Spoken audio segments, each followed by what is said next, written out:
Okay, hello everybody, and welcome back to the life and suffering of Sir Brante.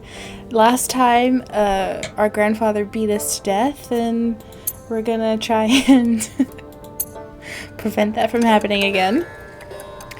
And we are just entering adolescence, I believe. So, here we go. Year 1125, childhood's end. The mark left on you by... Oh, I think I read this already last time. Yeah, okay. So we can skip this.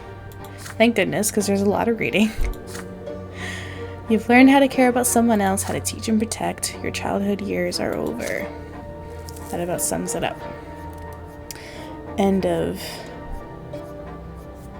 What is happening? Oh, because my mouse is here. Look, why is it doing that? Okay, let's get into it. 8 years old. We're so grown up now. Oh, the revolt. I was growing up fast. The school, the streets, and the whole wide world awaited me beyond the gate of my parents' house. Was that all I missed the first time? I thought it was like a scene. So if it was that short, then I don't feel as bad about it. Chapter 2, Adolescence.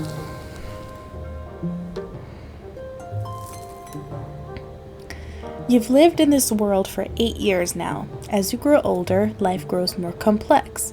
The world of your childhood was limited to your house and family, but now that realm is expanding. It also includes your neighborhood, the nearby houses, the streets of the ancient city of Anizote. A question now looms over you, growing more pressing with each passing year. What will your place be in this vast outside world? Few people in the blessed Arcanian Empire trouble themselves with this question. It's not within a man or woman's power to choose. Their destiny is predetermined by their birth and those who bore them. And yet your peculiar birth has granted you a choice. Your father is a man of nobility, a worthy example in matters of duty and honor. Your mother is a commoner of lowly estate, humility and patience made flesh. And your sky is ablaze day and night with the light of the shining pillar, the beacon of the clergy.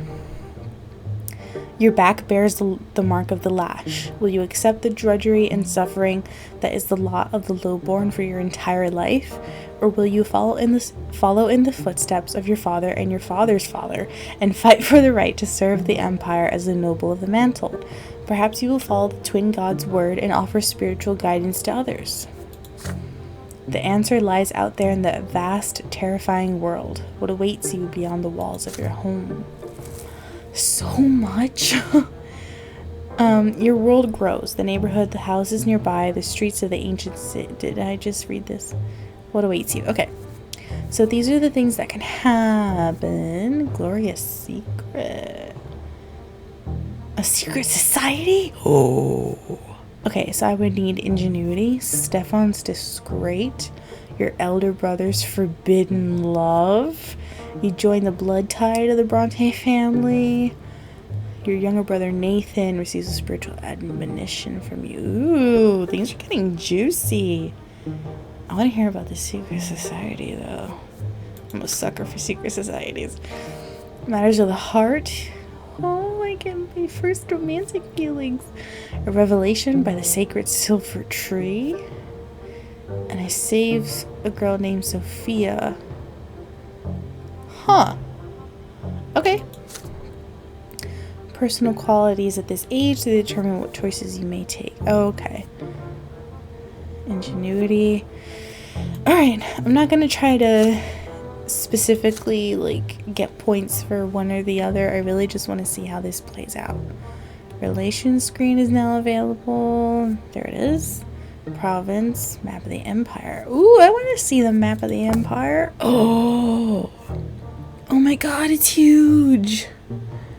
This is where we live, the city of your birth and the capital of the arid province of Magra. It is the largest and most ancient city in the south of the empire. Anizote is the home to the silver tree, a sacred landmark grown by the twins when they descended to the mortal realm. The old prophecies say that Anizote is where the end of the world will begin. Well, now I don't want to live there. Oh my god. There's so much. This is like... a whole... Is this based off a book? Like, I need to do my research about these things. Okay. Let's go. Let's continue. These chapters take a long time. I'd like to keep it to a chapter per video, so let's get into it. The boy down the street. The family expects more and more of you as you grow up. The teachers and tutors hired by your father keep you on your toes all the time. Your life these days is dedicated to studying for your future, for the future of the Brante family. Isn't Stefan in charge of that? Your younger brother Nathan keeps growing up too. He can hold a conversation now. You never refuse him when he comes to play, provided you have a bit of free time between your demanding lessons. It is a rainy day today. Father and mother have gone to a ball, and they left Nathan in your care. You lose track of time over the books in the sitting room, and Nathan goes off alone to splash in the creek. Oh no. Soon you hear his voice begging you to come outside. He's on the porch, sobbing, all covered in dirt. You walk up to him as he continues to bawl. It's all that kid. He pushed me into the ditch and he called me names. He said I was a fancy pants fool. I said I'll call my brother. He's still there. You have to go punish him. Nathan points at a lopsided wooden house further down the street where the poorer artisans live. You see two boys lingering there on the porch. They are clearly both commoners, but far from poor. One of them is almost as tall as Nathan, and he frowns in a funny way, just like him. The other looks older, almost your age, but he is more broad-shouldered and taller. His name is Tomas. You've heard it before. Oh, this is the kid that pushed me in the store. There, that's him. Nathan points at the younger boy and hides behind your back. Tomas grins and rolls up his sleeves to reveal strong forearms. He must have been helping his father with manual labor for quite some time. Listen up, rich boys. We don't give a damn about you or your friendship. We don't let nobody call our home a stinking rat hole. Your little brother earned his ditch dive, Nathan. Maybe next time he'll dress normal and stop picking fights with people who can throw him in the mud. Your hands clench into fists before you react. Nathan called them names first. No wonder they did the same. That's how it goes. But pushing your brother into a ditch is too much. Tomas stands tall and confident. He sees no threat in you. You are about to get ready for a fight when you feel a tug on your sleeve. You turn to see Nathan, the one who started the whole mess. Listen. I don't want to beat anybody. Because I keep getting... But I get a point with him if I beat him.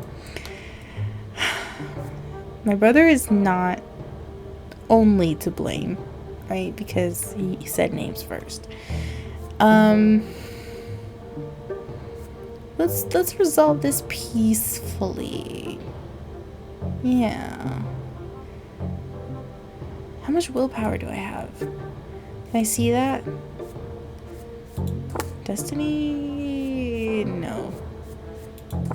House, personality. Okay, I have a lot of willpower right now. So it's not like I need more.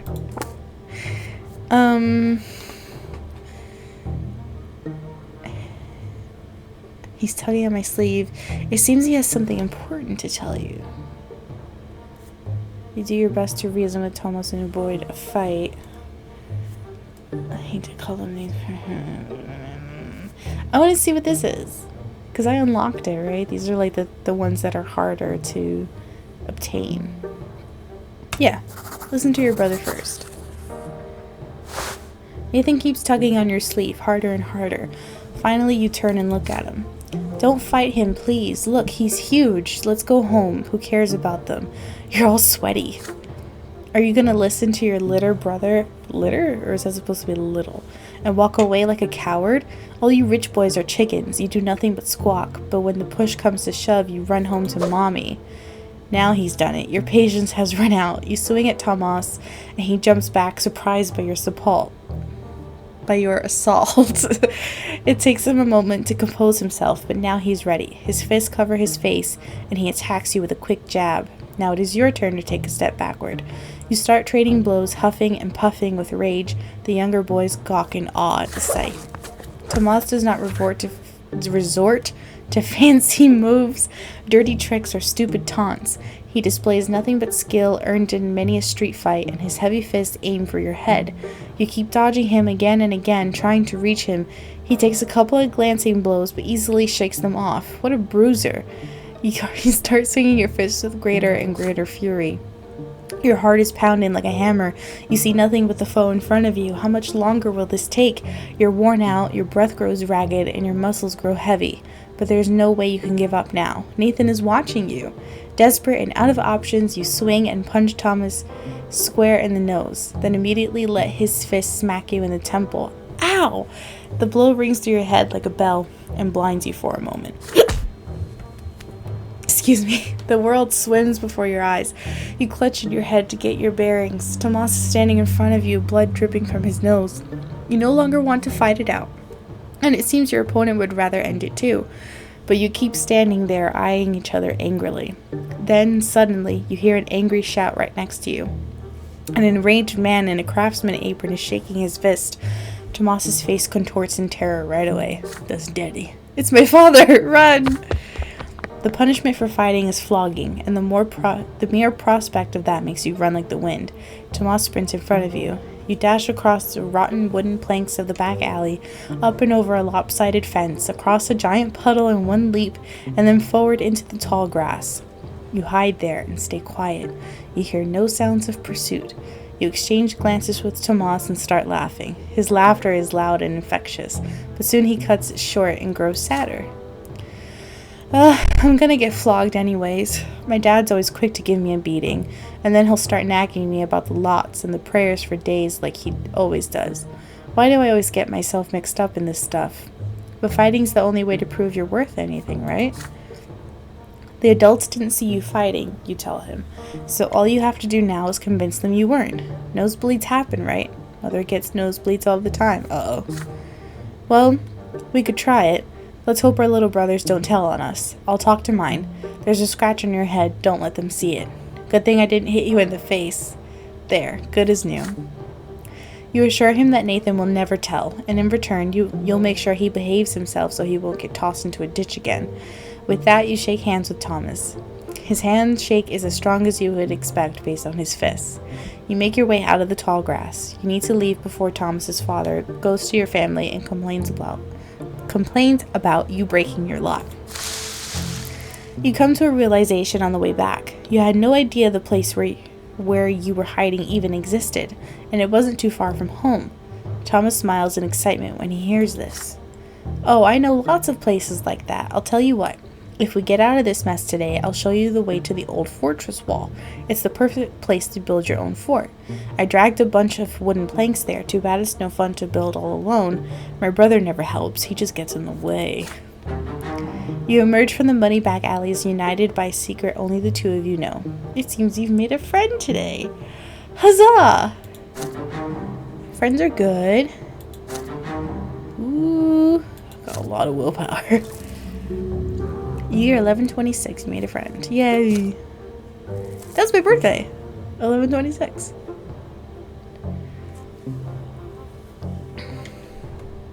Okay. Oh, that was fast.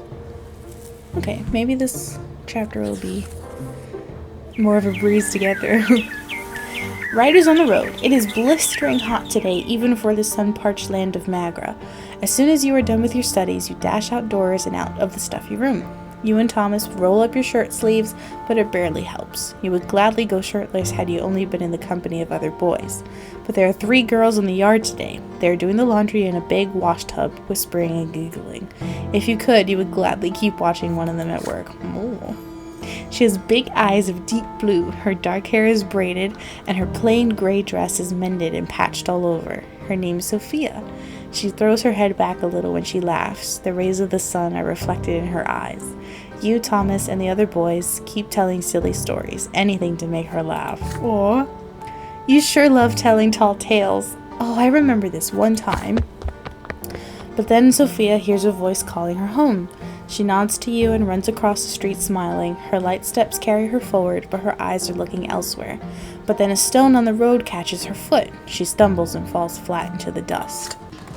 The The street starts shaking from the thundering of hooves. Riders appear on the road from around the corner. They bear a coat of arms you recognize right away. A sable serpent blade upon a field of vert. Vert? I don't know what that is. It symbolizes the Milanitis dynasty, the family of your province's archduke. The horses dash forward. A lost wooden toy on the road cracks under their hooves. They will not slow down. They are the nobles, and the rest must make way for them. Sophia's in their way, just now starting to get back on her feet. Her mother is crying for her desperately from behind the fence door. You freeze in terror. The riders surely see the girl. Are they going to stop, or are they going to trample her? In only a few moments, the beautiful girl will be toppled, trampled, and crushed. I am going to shield her.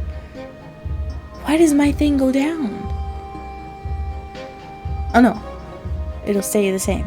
Whoa, look at all this. Oh, I'm gonna die though. But if I don't, she'll die.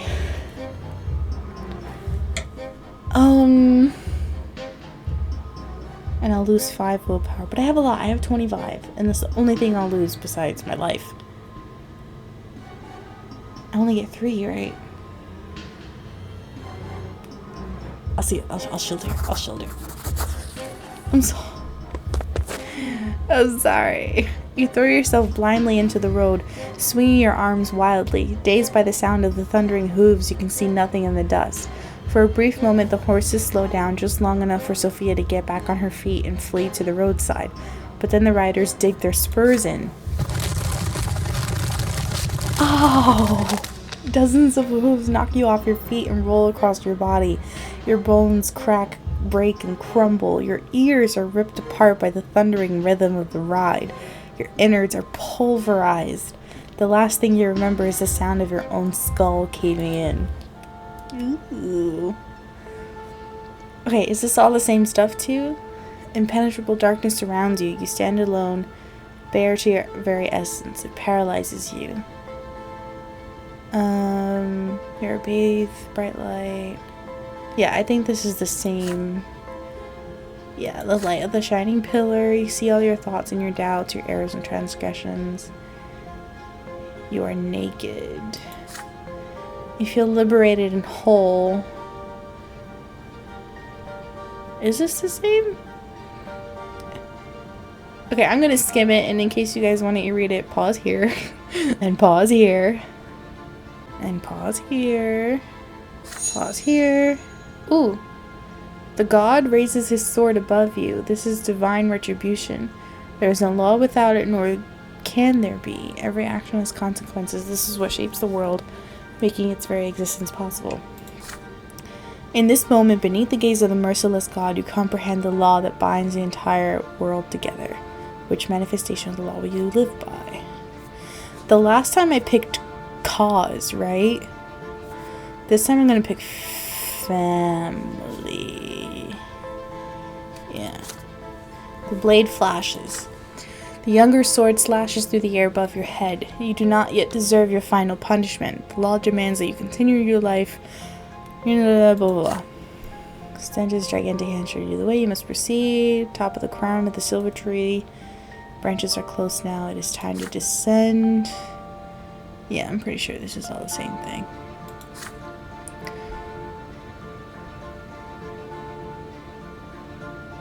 Oh, this is slightly different. Something is forcing your throat open. Air. It scratches you on the inside. Your soul is filled with struggle again, with the contradictions from which the fabric of this world and you yourself are woven. The divine light that gave you clarity is fading away with each passing moment. You have to open your eyes. Above you is the dark ceiling of the crypt. You are reborn. Hooray. She better like me after this. Then you can feel again. You sense your body, head, arms, and legs.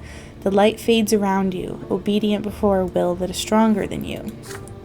You return to the world. Such is the law of the twins. You will return to the world until the time of your true death, and in this world you will have a body with which to feel pain and suffering and pleasure. I forgot to turn off my Xbox.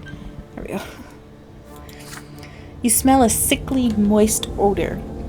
You open your eyes and see the figures of mother and father in the gloom of the family crypt, speaking to each other quietly. Excuse me. They stop as soon as they hear you gasp. Mother runs to you and locks you in an embrace as father wraps you in his cloak. Neither of them says a word as they lead you out to the surface and back home. Very different from the first time. You've met a terrible end, my son. You were trampled by those horses. Don't be so careless ever again. The lives you were granted by the twin gods are not to be wasted so recklessly. You would be punished for this, but the twins have already meted out their punishment. Why would I be punished for saving someone? You tremble, your steps unsteady as you learn how to move again. Your body is eerily smooth, fresh, and renewed. Even the recent scars and scratches are all gone. But there is something new on it, a fresh black mark, a reminder of your lesser death beneath those hooves. Yes, and I have too. Remember that, by the twins' mercy, we are all given enough time in this world.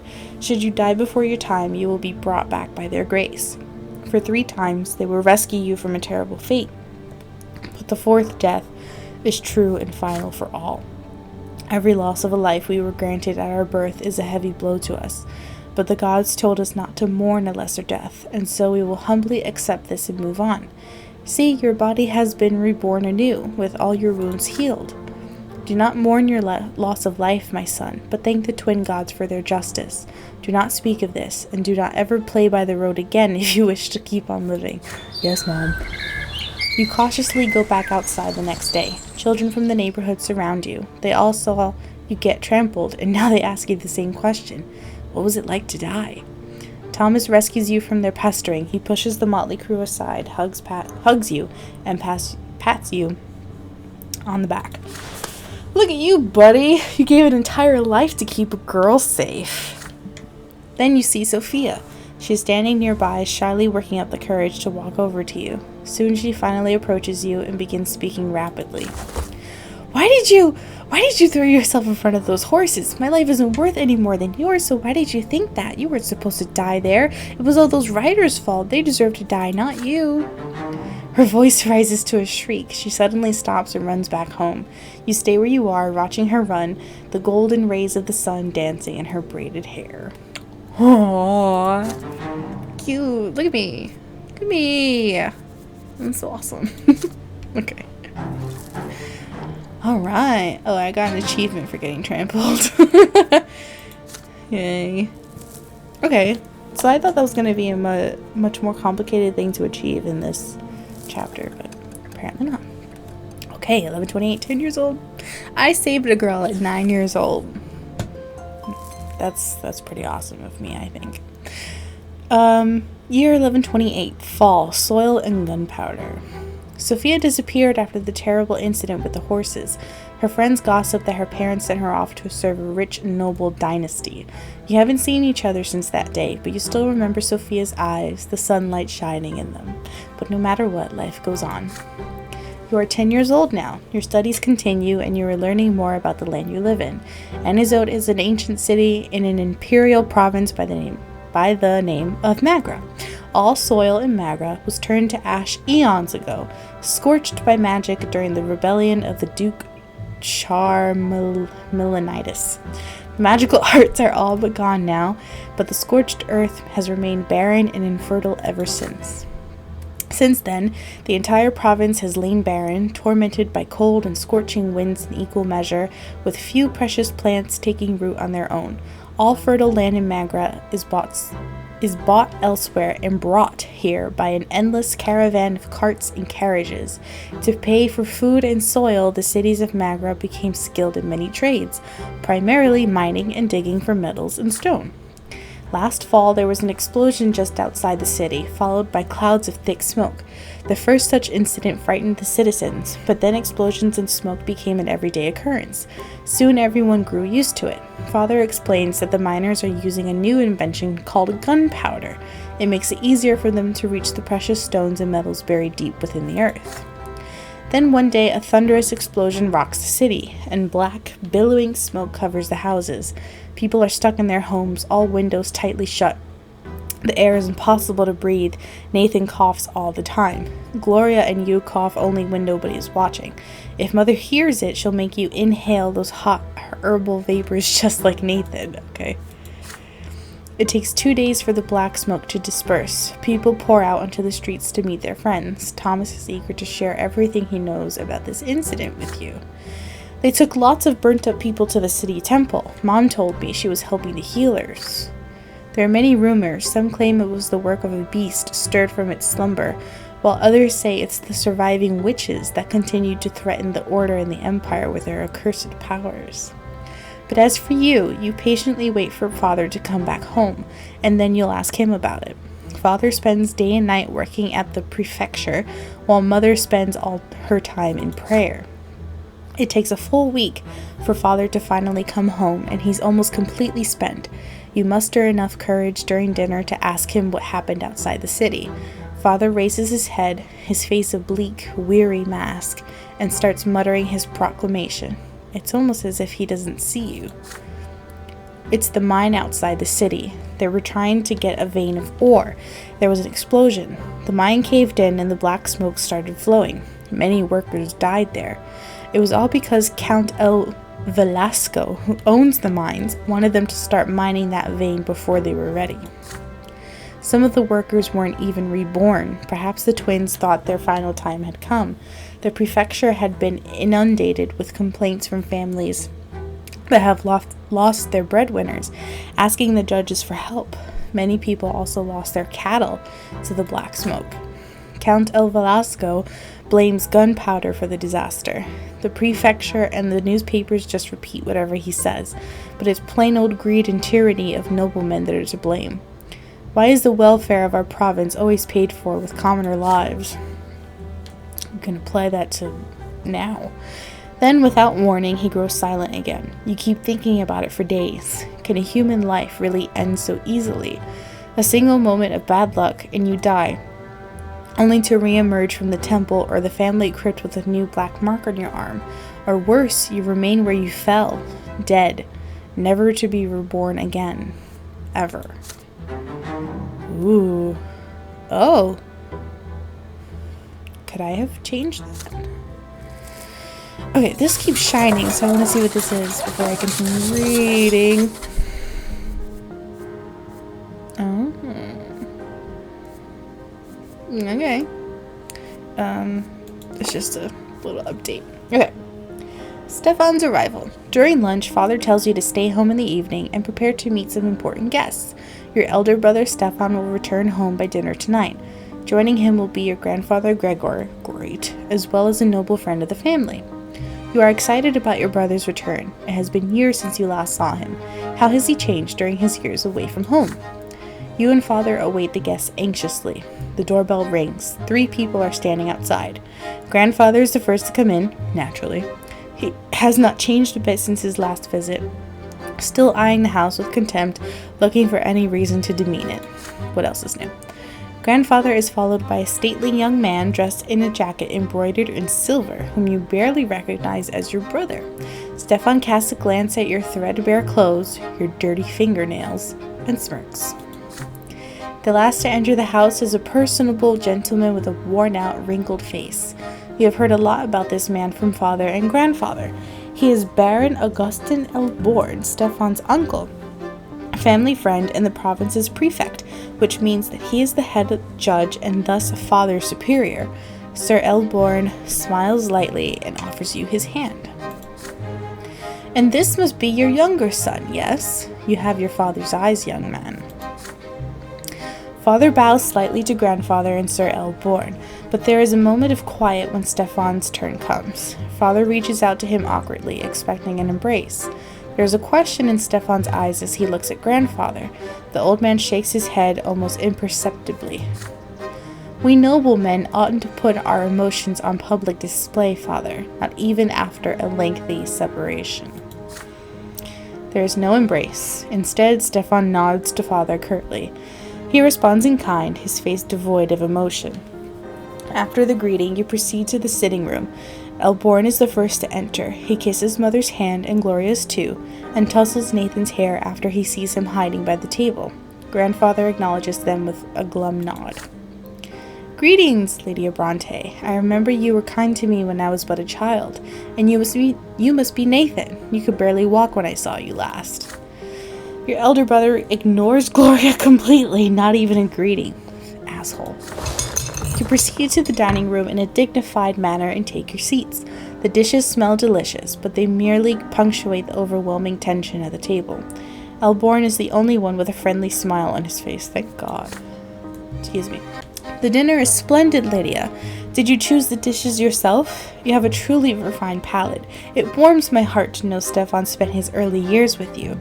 Womanly care always does a child good, no matter the estate. I like you, Augustine. I'm gonna call you August. Your fork freezes in the air halfway to your mouth. You expect many things from a noble of the sword, but words of praise for a low-born woman are not one of them. You cast a glance at Grandfather. He looks like he is about to choke on those words. It would do my grandson more good to stay at boarding school among his equals.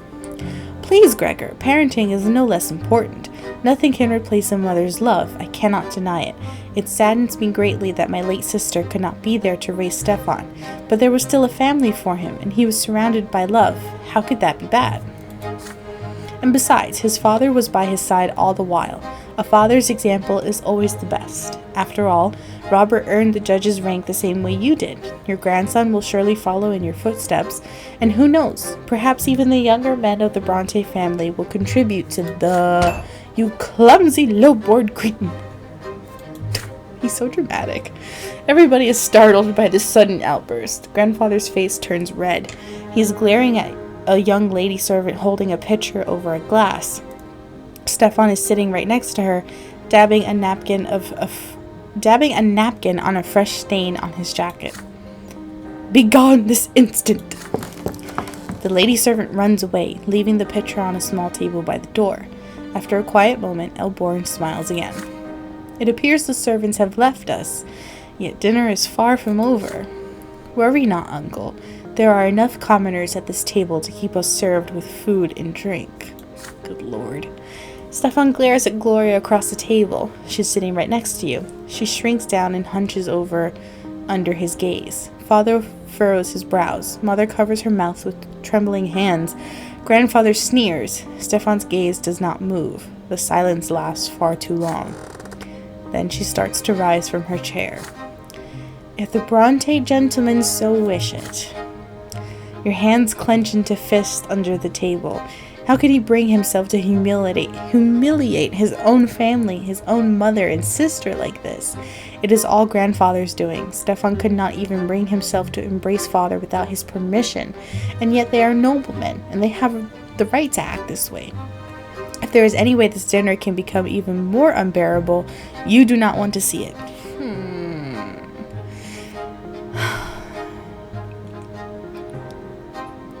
Listen. I don't know. I would join her. Yeah, because I don't want to be beaten by my grandfather again. Stefan. I don't really care about Stefan.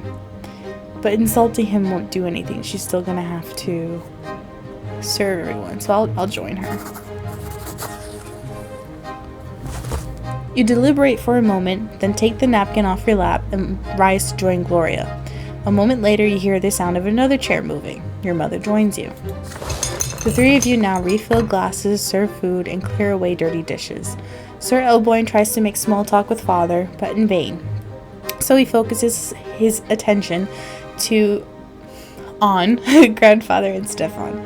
Grandfather is pleased to inform him of Stefan's achievements at the boarding school, especially his exemplary sword-fighting skills. He constantly stresses the importance of your elder brother for the future of the family. You listen to him dispassionately as you continue serving new dishes to the table. As you wait at the nobleman's table, you, your sister, and mother never bump into each other. Your labor is impeccable. Grandfather could not have found fault with it even if he tried. Good. Your shoulders and back are aching, but being a manservant inside your own house hurts even more. When the guests finally leave, Mother and Gloria embrace you with relief. You did not neglect your relatives and share their humiliation, and the composure that you have shown gave you new strength. Sweet. Good choice. Good choice, me. Thanks, me. Okay. Moving right along. 11 years old. I'm almost a teenager. A dropped handkerchief. Hot, dry wind sweeps through the city from the barren lands around it. The noble residents of Anizote preferred to remain in their chambers, while the commoners huddled in tents or in the shade of the silver tree. You are on an errand right now. Your father wrote a letter to a noble acquaintance, and you are to deliver it. Thomas, the boy down the street, is tagging along. The two of you are inseparable now. The errand is an easy one, so you decide to take this opportunity to loiter around the part of Anizote where the nobles live. So here you are, in the middle of the city square, resting on the ancient brickwork by the old fountain in the merciful shade of the gargantuan silver tree. That sounds amazing. Thomas is by your side, lazily slouching on the edge of the fountain's basin. It's a hard life for commoners like you and me. Either you break your back in a workshop day and night, hoping someone will buy your goods someday, or you become a manservant to some noble. You never get a chance to enjoy life. This is our lot, you remind him. We work and endure and suffer. But Thomas waves your words away. Good, Thomas. Yeah, I know all that already. Mother keeps drilling that stuff into me. We must be humble. Our strength is patience and persistence. So yeah, I say, but I want to make my fortune no matter what. So ain't that living by my lot, I ask you? By the lots, but the lots, they ain't easy. Let's take you, for example, Brante. Your father's a nobleman, but even if that didn't make you one.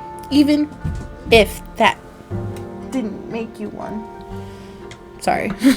Just look at your hands. You never had to work as hard as me, but we have the same lot, so we're supposed to suffer the same. Or look at your father. He's a judge. He toils at the prefecture day and night, doing his judging, and he's a noble? I've never seen an Arcanian work as hard as he does. You shrug. The Arcanians are a different race. The books say they were born to rule over humans. They are never commoners, always nobles of the sword by birth. They founded the empire after subduing all the human kingdoms on the continent. Humans will never be their equals. Arcanians are always better, smarter, stronger, and their skin is a noble shade of blue. If the books are to be believed, of course. I was like, really? You have never seen one yourself. Your idle chatter is suddenly interrupted by a rugged-looking guardsman dressed in black and green. He chases you away from the fountain. Common rabble like you have no place here. You hear the clattering of hooves and wheels against the cobblestones, and see flags bearing a coat of arms, a sable serpent on a field of vair. It makes you squirm. It is the Archduke's coat of arms, the Milanitis dynasty. The carriage door opens, revealing a young lady in a luxurious dress. You cannot look away from her. Those dainty shoulders suggested, but not revealed by the cut of her dress, her black hair cascading over them, her stately, slim silhouette, her pouty lips and prim nose, and those eyes, dark like the night sky. The way she moves fluidly, gracefully, and most incredible of all, her skin glows an azure blue. She is a masterpiece given life. She is an Arcanian. Oh, speak of the devil. She is pretty. That's cool. Clear the way for me. The Milanitis guardsmen work quickly to clear the way to the fountain for the Arcanian lady. The searing sun dances on her skin in bizarre patterns. With one elegant motion, she reveals a handkerchief, then leans over the basin and wipes her head and neck with its cool water. Well, I'll be. That's Octavia Milanitis, our Archduke's own daughter. The Arcanian turns away and proceeds gracefully back to her carriage. You see something slip out of her hand and fall onto the cobblestones right next to you. Her handkerchief. It is right there by your feet. Intricate craftsmanship, expensive woven fabric, delicately decorated with emerald filigree. Your heart skips a beat. Will you dare draw the beautiful Arcanian's attention in order to return her lost possession? Or would you rather not attempt to cross the chasm between you and her?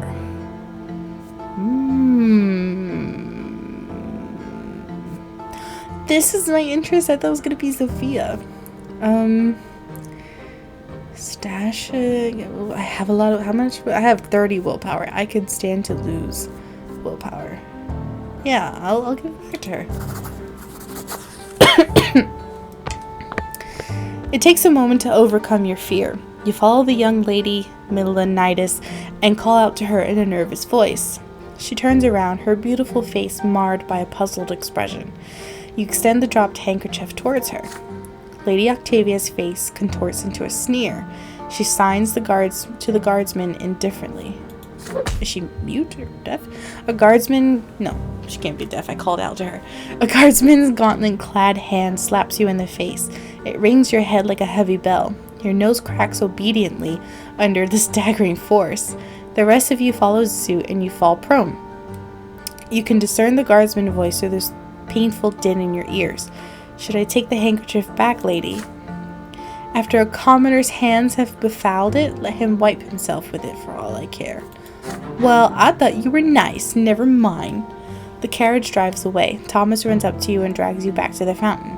Your head is still ringing from the blow. The fateful handkerchief is still crumpled in your hand. I lost willpower for nothing. Alright. Really? Why is this my first romantic feelings? Whatever. Boys are weird.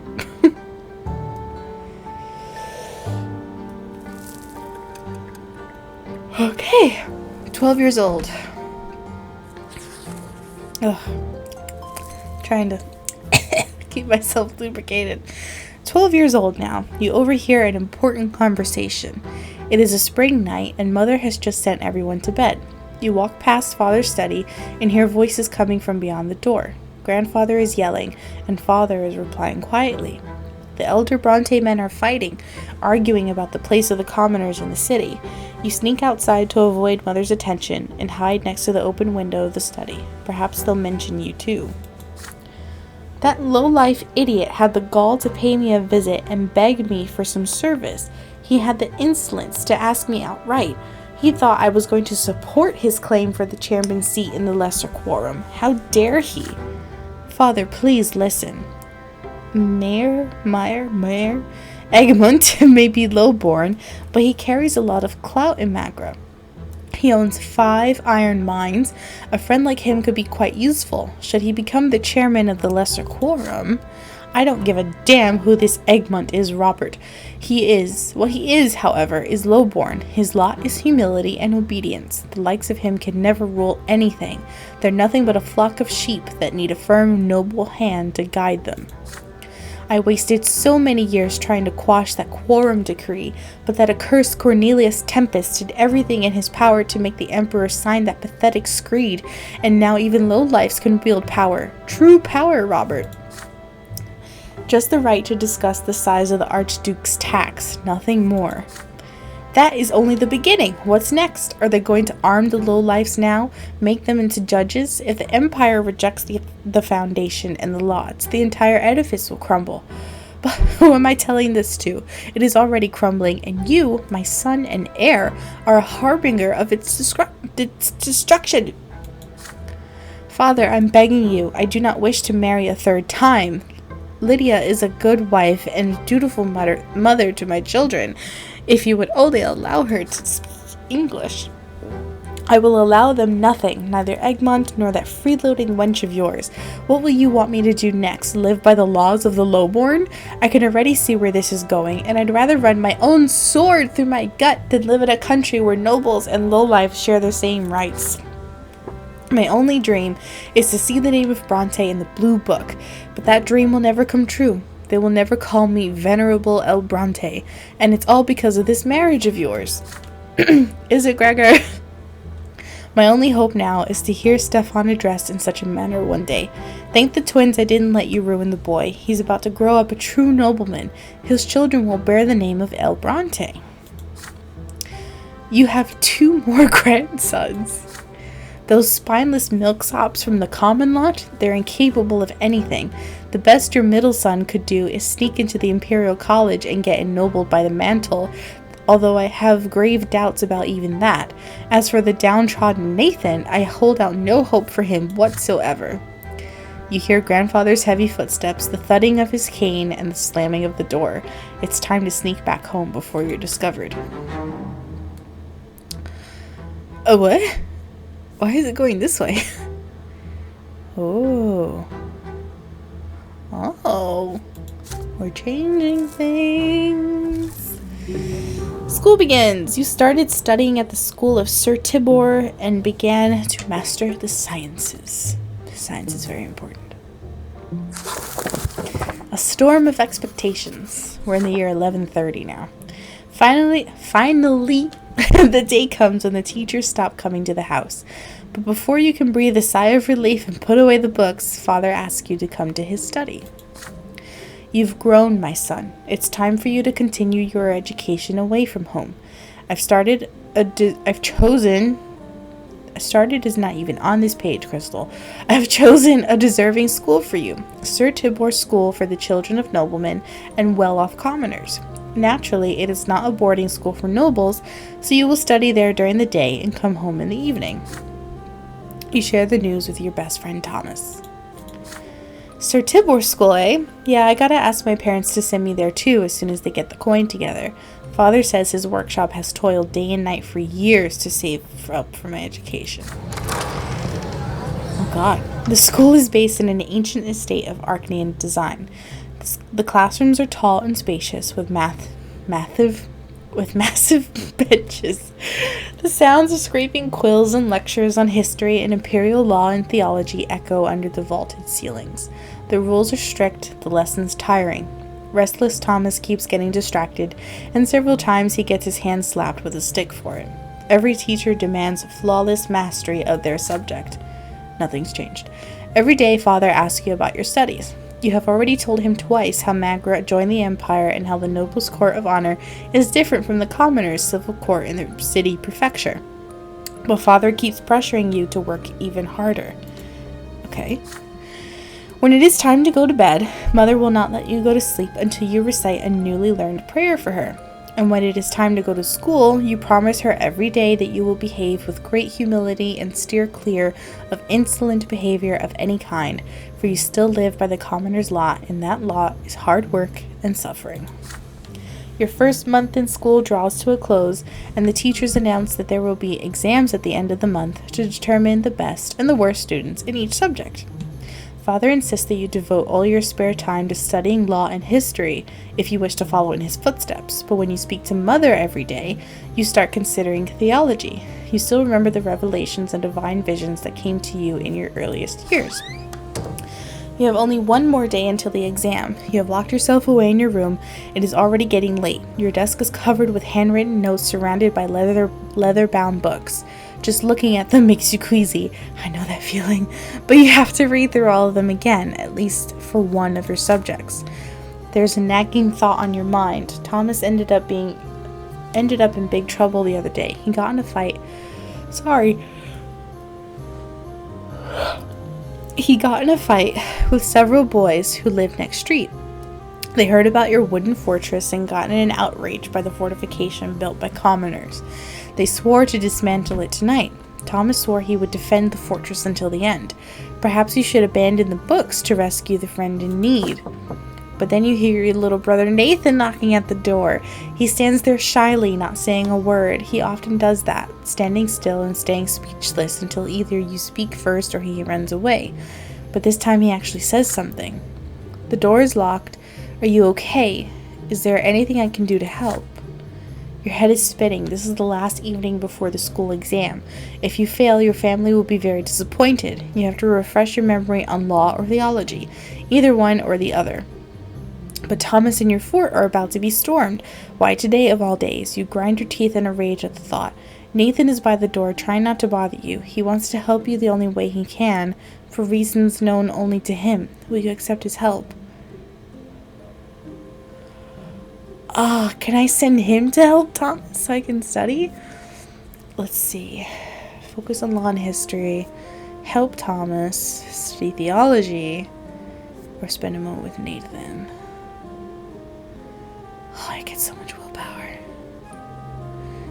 Yeah, I'll take his help. I feel like that's an obvious choice. You cannot help but pay attention to your brother's quiet, weak voice. You push the books away. Nathan runs to you and wraps his arms around your legs. They should just leave you alone. I don't want you to get sick. Warmth emanates from his hands. You feel the burden of the responsibilities thrust upon you fall from your shoulders. At last you realize something. You can make your own decisions rather than submitting to the will of others. You laugh at this realization and feel a new spring in your step. Nathan laughs with joy when he feels this. He takes your hand and pulls you outside. Wait, no! Study! You studied enough. You spend the rest of the evening playing with your little brother, teaching him how to build a watchtower out of wooden planks, sticks, and old rags behind the house. Nathan's success in construction leaves much to be desired. Unlike his skill in covering himself with mud, still he is absolutely overjoyed. Are you serious? I thought he could... Okay, the morning comes. You barely have time to wake up before you are walking to the menacing edifice of the school. The entire day is a constant flow of questions demanding answers. You give satisfactory responses on law and history, although you are somewhat confused by the many technicalities and chronological orders. Your knowledge of the interpretations of the lots leaves much to be desired. Your parents are dissatisfied with your performance. You know that you could have worked harder. Great. Still, you believe yesterday was not a waste. Listen, my relationship with you is fine. I need you to study. Oh my god. I have so much willpower. Okay. D. Your education continues. As you study imperial law, you've become to realize that there is a certain hierarchy even within the noble estate. It seems your father's status is not quite equal to that of the more eminent human and Arcanian gentry. You return home with this new information at your disposal. Father asks you about school after dinner, as he always does. And what is the difference between nobles of the mantle and those of the sword? You already have an answer ready. The latter status is hereditary, meaning that it is passed down from father to son. After the Arcanians, nobles of the sword are the most eminent humans in the empire. They own land and estates, they fill offices of the highest ranks, and the names of their bloodlines are preserved within the Great Blue Book. Nobility of the sword can only be granted by the overseer of the province, or the emperor himself. And how are such eminent people addressed? With the honorific L before their last name, you respond. Sir Augustin L. Bourne, for example. Father pats you on the shoulder, clearly pleased. That's not your shoulder, Crystal. This is your shoulder. And what about the Arcanians and their status? What have you learned about them? The Arcanians stand above all human gentry. They are born to rule over humans regardless of their titles. No L is required when addressing them. They need no honorifics, for the names of their ancient dynasties are known to all. Father nods somberly. Yes, we can never be their equals. Do whatever an Arcanian tells you, and never defy them. Ever. And what about grandfather and me? Where do we stand as nobles? That is easy. Father and grandfather are nobles of the mantle. This title cannot be inherited, but it can be earned by any commoner as a reward for great service to the empire in the legion, or as a civil servant. Father suddenly grows quiet and looks you in the eye intently. Yes, and someday you will earn a noble title too, son, all in due time. Sons of the Nobility. Sir Tiber's school teaches children of all stripes. Nobles of the mantle and low-born parents can send their sons here. And every passing day, the children of noblemen invent new ways to snub and bully the commoners. Most of the time, the bully leading them is Diedrich, the son of the secretary for the imperial chancellery and a self-important slob. The sons of noblemen never pick on you, however. They know that your father has been ennobled by the mantle. Well, that's nice. However, Diedrich and his retinue soon choose Thomas as their favorite victim. Time and time again, you ask your friend not to pay them any mind, but again and again, Thomas grows angry and snaps at their self-satisfied mockery. It is early morning. The students are busy flocking to the classroom for the next lesson. You wave Thomas over when you see him. He waves back at you, and then a bucket full of slop splashes onto him. Needless to say, it is the work of Diedrich and his entourage. You hear his familiar creaky laughter. The tailor's son stinks. How dare he sit next to decent folk? Thomas clenches his fists. You're dead, Diedrich. He throws himself at Diedrich's haughty entourage like a soldier ready to wage war. He attacks them first. This is just what they expected, and they are free to retaliate. He barely makes one movement before 4 pairs of hands grab him at once. Diedrich sneers and kicks your friend in the belly. Thomas gasps for air and starts coughing. You stand between them as Diedrich readies another kick. The nobleman's son cocks an eyebrow. Why do you mingle with commoners, he asks. Your father is a noble of the mantle. You ought to be friends with your own kind, your equals, not the dirt beneath your feet. Behind him, 4 boys hold Thomas down as he struggles furiously. The other students are watching you, frozen in fear. Diedrich haughtily extends a hand to you. He clearly expects you to shake it. What will you do? Nah, this ain't no Draco situation. No, sir. No, sir. We are going to will he get in trouble? Even though he's a noble? Admonish. I'm gonna turn him over. Right? Always tell the teacher when you're being bullied. Always get an adult involved.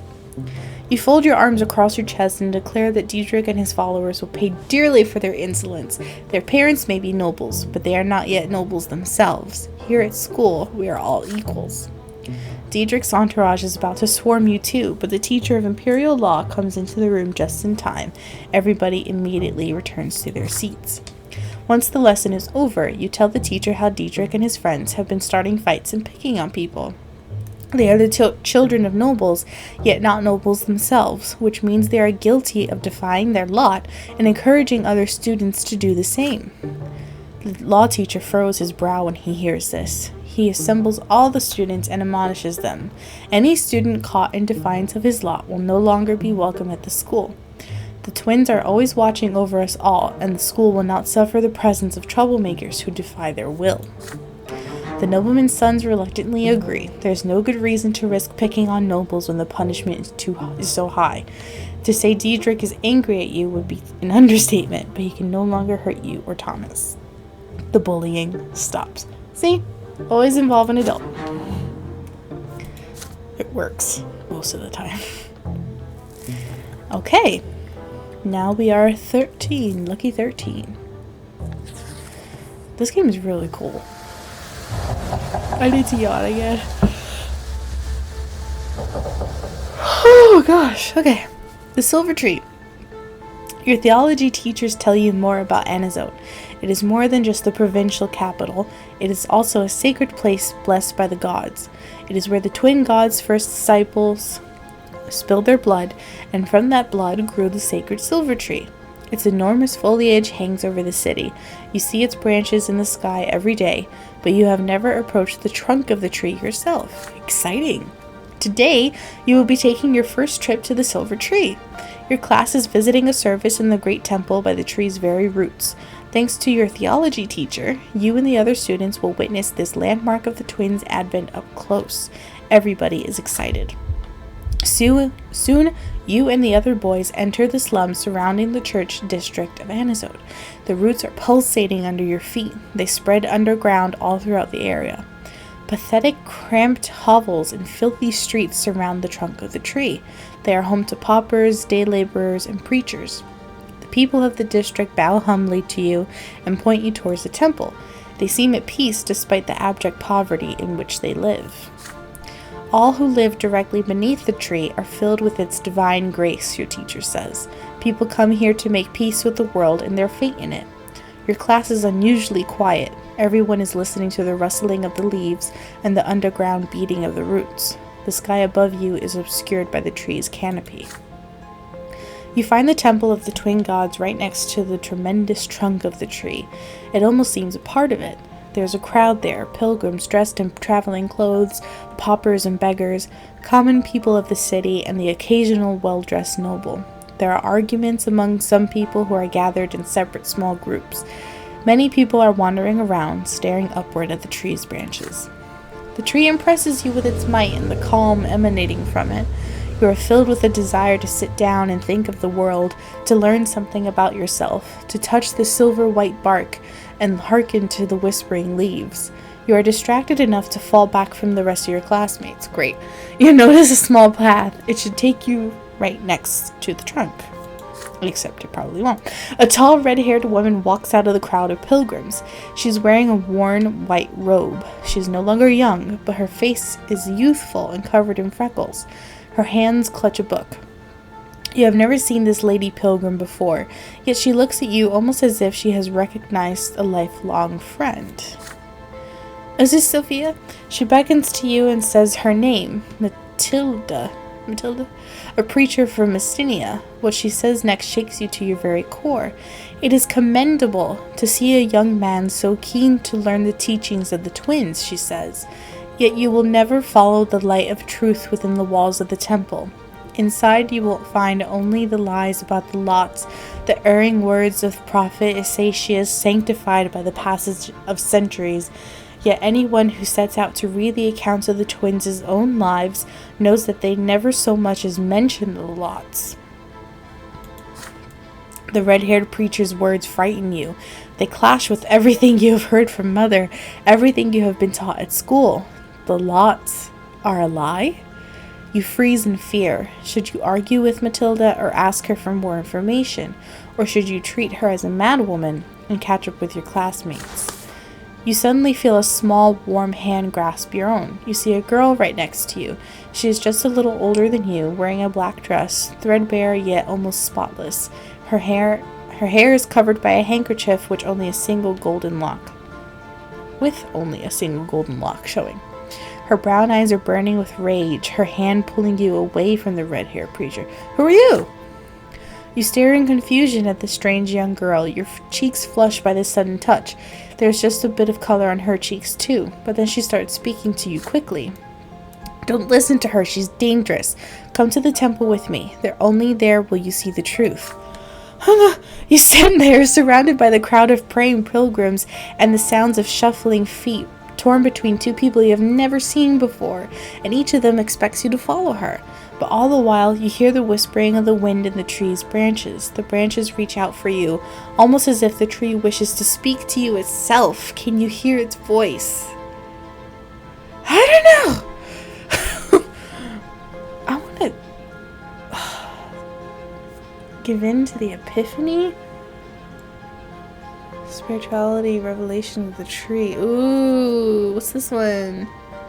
Another matter of the heart, less willpower. I want to give in to the epiphany. Yeah, the tree's more interesting than people. The tree is talking. Like, hello, give in.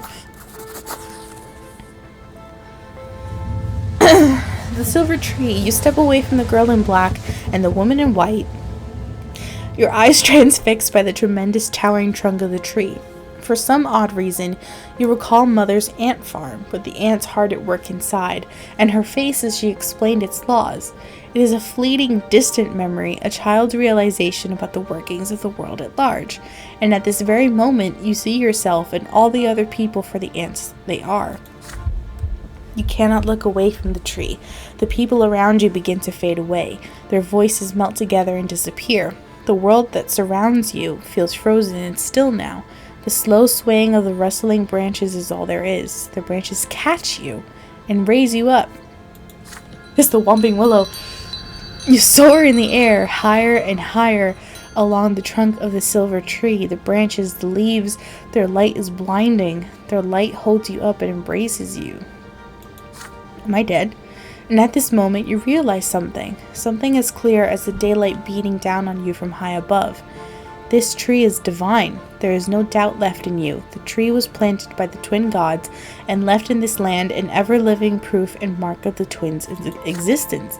And the tree, it speaks to you, speaks in a language you understand, in a language you learned long before you were born. It speaks of soothing love and of crystal clear law, and of love and law intertwining to bring the miracle of life to you. From this high up, you can clearly see all the land below. From here, you see the entire empire embroidered with a shining thread of providence. illuminated by the twins' presence. It takes you but a moment to finally realize what the teachers have been talking about all this time. The fates and lots of the people, the workings of life and the empire, it was all created and arranged by the twins. And absolutely everything bears their mark, their design and inspiration. And it is in this world that you were given life. Somehow, the tree seems to realize that the revelation is now fully within you. It gently lowers you back down to the ground. You glide down between the glowing branches, illuminated by what you have just seen. You spoke to them?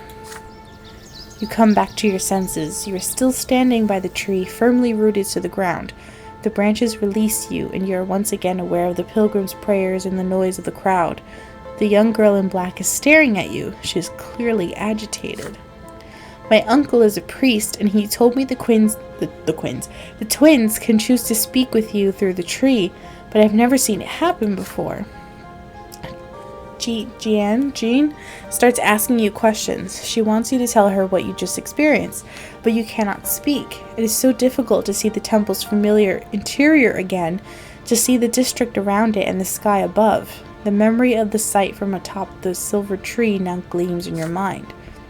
I just hope you'll share your revelation with me someday. Don't worry, I'll get it. My name's Tian. I'm an acolyte. I work in the temple. I help my uncle clean the grounds and cook food for the poor, and I also greet the worshippers. People come here all the time. Many are lost, and they don't know where to go once they're inside, but nobody should feel lost in this place. The temple is for all the estates. But then you hear your theology teacher calling you. It is time for your class to return to the school. Before you leave, Jan suddenly takes your hand. You can't help but blush. Sorry. Please listen to me. Few people ever see these things. The twins, they were speaking to you, and you heard them. It's a sign. You should become a priest. You'll be guiding those who cannot hear the twins. You'll be helping their souls find the way to the top of the pillar. It's the most honorable calling in the world. You say goodbye to the young acolyte. Yet as you return to your ordinary life, Jean's words remain in your memory from that day forth. Huh. Interesting. I thought it was all nonsense, and now there's this, like, a hint that there's actually something in the tree. I don't know. Or do they do it to, like, problematic people so that they don't ask too many questions? Another school day has ended. You are making your way home, still mulling over the things you learned from your teachers. The founding of the empire, the eternal and unshakable rule of a single dynasty, the 3 estates, each with its own rights. What an odd sort of order the world has, and yet so mysterious. At least it sounds that way when your teachers talk about it. Mother is waiting for you on the porch. She smiles gently when she sees you, and yet her expression still shows great concern. Father left on a trip to several distant Magran towns a few days ago. Since then, Mother has been trying to tell you something, but she seems uncertain. Uh-oh. Sorry. Son, could you put your things away and come pray with me? You join Mother in a prayer to the twins.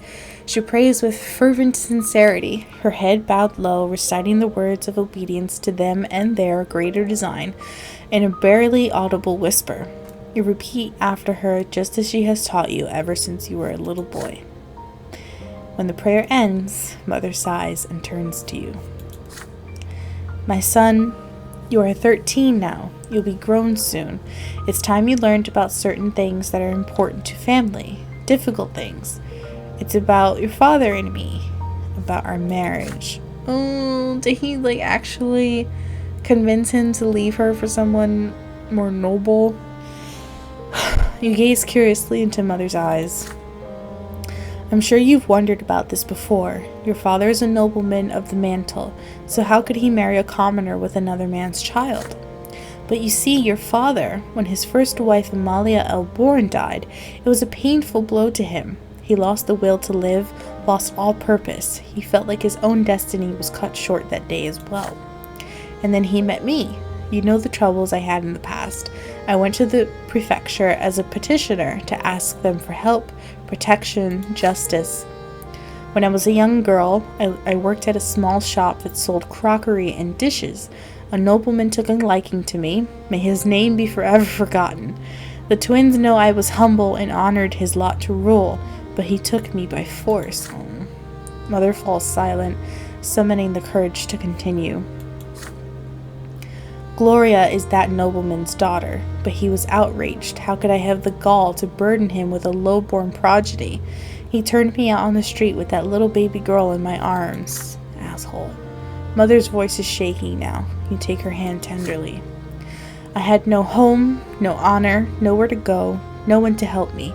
When I went to the prefecture, I didn't really think the judges there would help me find justice against my former master. But when Sir Robert heard my plea, his eyes met mine, and I believe that, at that very moment, the twins themselves granted him the gift of their love.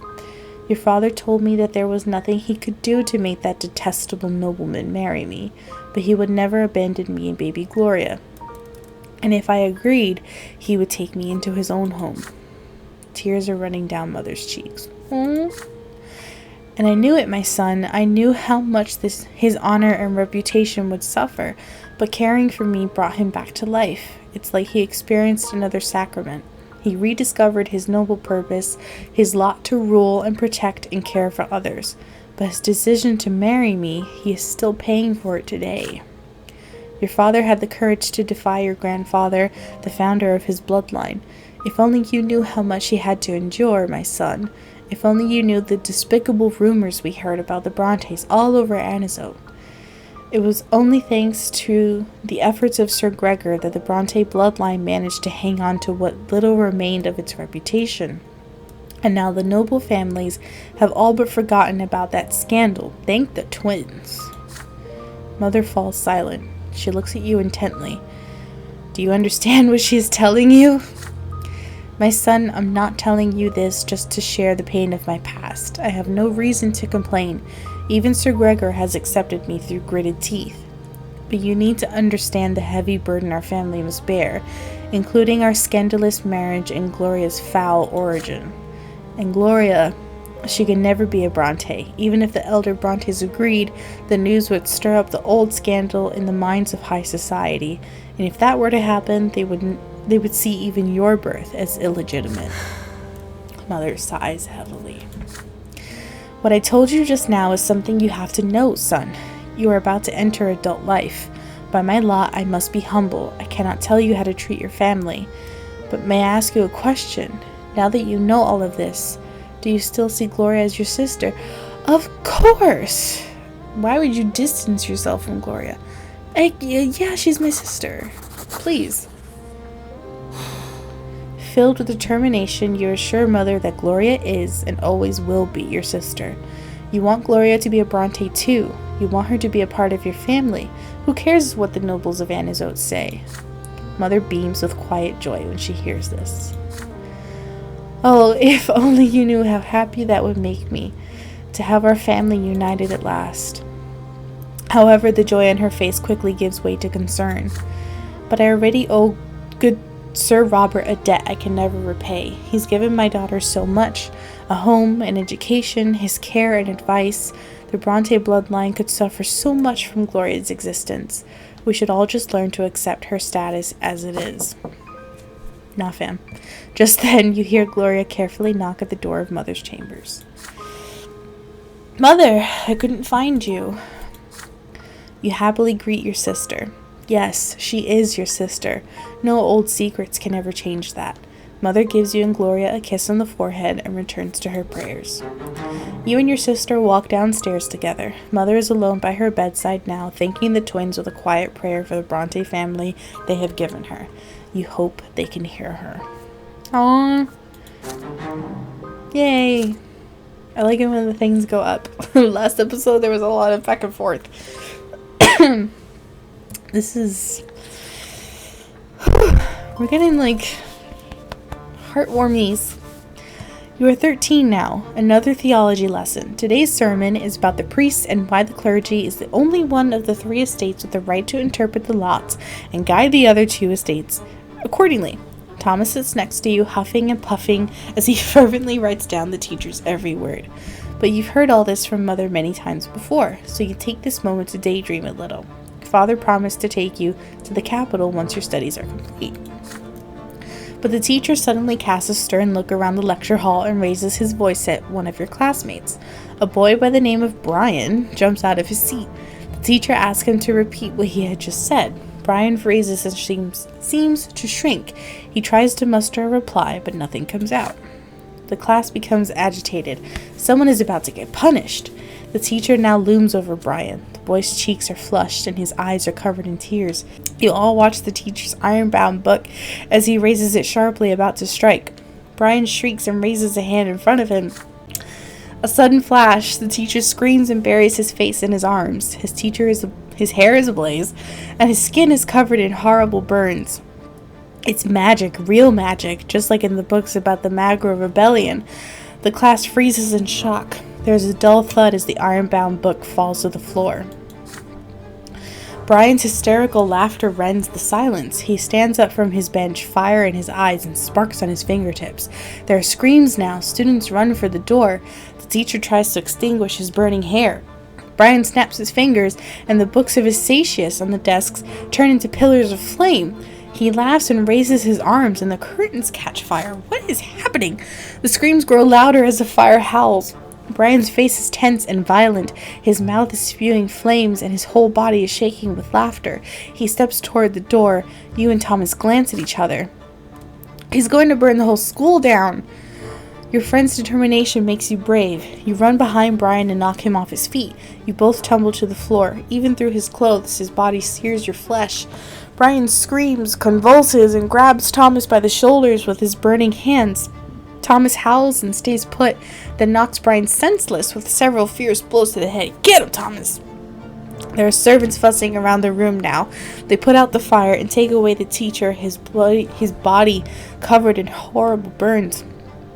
You and Thomas remain next to Brian, who is lying on the floor, silent. Soon 3 men in black cloaks enter the doors of the school, each bearing an edict sealed with silver, the Inquisition. What a show. You and Thomas are told to step away from the witch. They lock Brian's neck in a silver collar and take him away. One of the inquisitors remains behind to tell the students what happened. That was magic, he explains, the ungodly power that twists the minds of men into savage instruments of murder. Only the sacred shackles of silver can hold it at bay. Only the power of the twins can save us all from its evil grasp. The next day you are forbidden from ever mentioning Brian's name again. He is no more. What the flippity gibbet? Okay, I am losing my voice. So we are going to end. Can I have like a menu? Yeah, right. We're going to end this episode here. It's a lot of talking and reading, and I understand that may be a little different and slower paced than some of my other videos, but I enjoy this. I'd like to know if you guys enjoy this game as well, and we will keep going. I'm curious to see how this ends. Where does it all go? Like, we just got magic thrown into the story, so I'm very curious to see how it ends. As always, suggestions for other games are welcome. Suggestions for places to go are welcome. I'm currently on the west side of the country, Arizona, so if there's something in Flagstaff or Sedona or something, if I have the time, I will go see it and I will make a vlog. Otherwise, that's it for this episode, and I will see you all in the next one.